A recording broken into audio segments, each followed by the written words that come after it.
al-isti'adhatu, ang pagpapakupkop o paghingi ng kalinga mula sa Allah subhanahu wa ta'ala. Sinabi ng Allah subhanahu wa ta'ala sa banal na Quran, "Qul a'udhu bi rabbil falaq."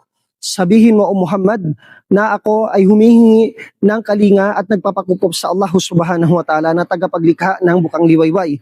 Sa kasunod na bersikulo, sa unang talata nito, sinabi rin ng Allah, "Qul a'udhu bi rabbin nas." Sabihin mo o Muhammad na ako ay nagpapakupkop at humihingi ng kalinga mula sa Allah subhanahu wa ta'ala na tagapaglikha ng sanlibutan. Ano nga ba ang al-isti'adha? Wa ma adraka mal isti'adha? Ayon sa ating mga pantas, al-isti'adhatu al-luju' ila Allah wal i'tisamu bihi min syarri kulli dhi syarrin ayyan kana. Ang al-isti'adhatu ay ang paghingi ng kalinga at pananalig sa Allah subhanahu wa ta'ala upang maprotektahan sa lahat ng uri ng kasamaan.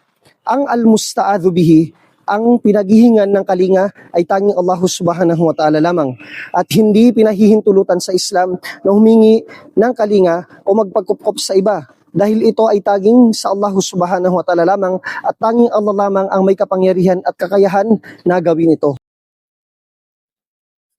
Ang bagay na iniiwasan naman o al-musta'adhu minhu ay ang lahat ng bagay na nagtataglay ng kasamaan. Maging ito man ay tao, jin, hayop o anumang uri ng nilalang na maaaring magdulot ng pinsala. Kasama din dito ang syaitan o ang demonyo na kung saan ay iniutos sa atin ng Allah subhanahu wa ta'ala na humingi ng kanyang proteksyon o kalinga laban dito.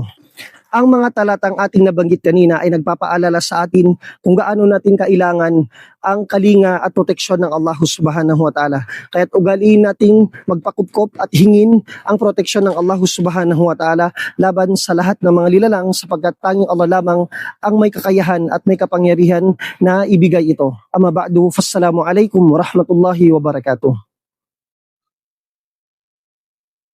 أدعو إلى الله على بصيرة أنا ومن اتبعني